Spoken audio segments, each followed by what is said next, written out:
5వ దూత బూర ఊదినప్పుడు మిడతలు భూమి మీదికి వచ్చాయి. భూమిలో ఉండే తేళ్లకు బలమున్నట్టు వాటికి బలం ఇయ్యబడింది. నొసళ్ళ యందు దేవుని ముద్ర లేని మనుషులకు తప్ప భూమి మీద ఉన్న గడ్డికి కానీ వృక్షాలకు కానీ వేటికి ఇవి హాని చేయవు. వీటికి ఒక రూల్ ఉంది, ఏంటో తెలుసా? దేవుని ముద్ర ఉన్న వాళ్లకు మాత్రమే ఇవి ఏం చెయ్యవు. ఆ ముద్ర లేని వాళ్ళందరినీ ఏం చేస్తాయి? అదేంటి పాస్టర్ గారు, మరి సంఘం పైకి ఎత్తబడిపోయింది కదా, మళ్ళీ ఇక్కడ ముద్రలు ఉన్నారు, వీళ్ళు ఎవరని మీకు డౌట్ రాలేదా? రావాలా, ప్రశ్నించే వాళ్ళు ఉన్నప్పుడే సమాధానాలు వస్తాయి. మా పాస్టర్ గారు ఏం చెప్పినా కానీ మేము ఊరికే తలకాయ ఊపి వెళ్ళిపోతామంటే కుదరదు. ఇక్కడ ఏం రాయబడి ఉంది? ఆల్రెడీ సంఘం పైకి ఎత్తబడింది కదా, ఆల్రెడీ పైన వాళ్ళు సంఘం సింహాసనం ఎదుట నిలబడి స్తుతిస్తున్నారు కదా, మళ్ళీ వీళ్ళెవరు ముద్ర కలిగిన వాళ్ళు? వీళ్ళెవరు అంటే ముందే చెప్పా మీకు, 1,44,000 మంది దేవుని ముద్ర చేత ముద్రించబడ్డారు. వాళ్ళు ఇంకా ఎత్తబడలా, వాళ్ళు లాస్ట్లో వస్తారు. ఎందుకో తెలుసా? మంచి వాళ్ళు ఉండాలి, చెడ్డవాళ్ళు ఉండాలి. మంచి వాళ్ళు ఉండాలి, చెడ్డవాళ్ళు.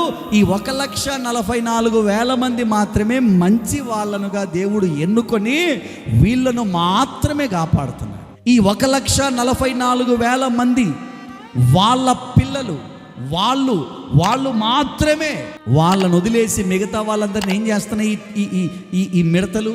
చెప్పండి, ఏం చేస్తున్నాయి ఈ మిడతలు? వాటి రూపం ఎలాగుందో తెలుసా? మీరు అక్కడ చదువుతారు, ఒక్కొక్క మాట చదవండి.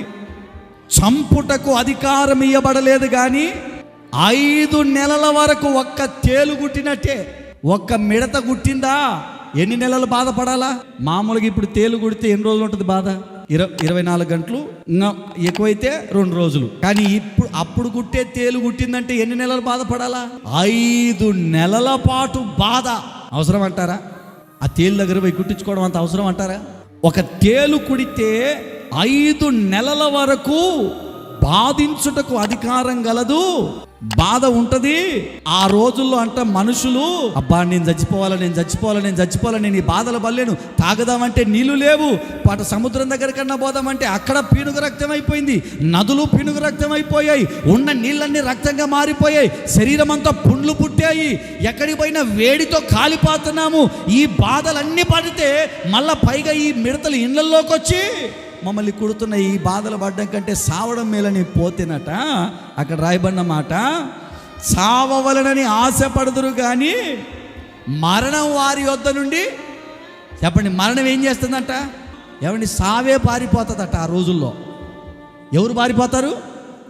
చావే, మరణమే వద్దు బాబోయిల దగ్గర నుండి పారిపోతుందంట.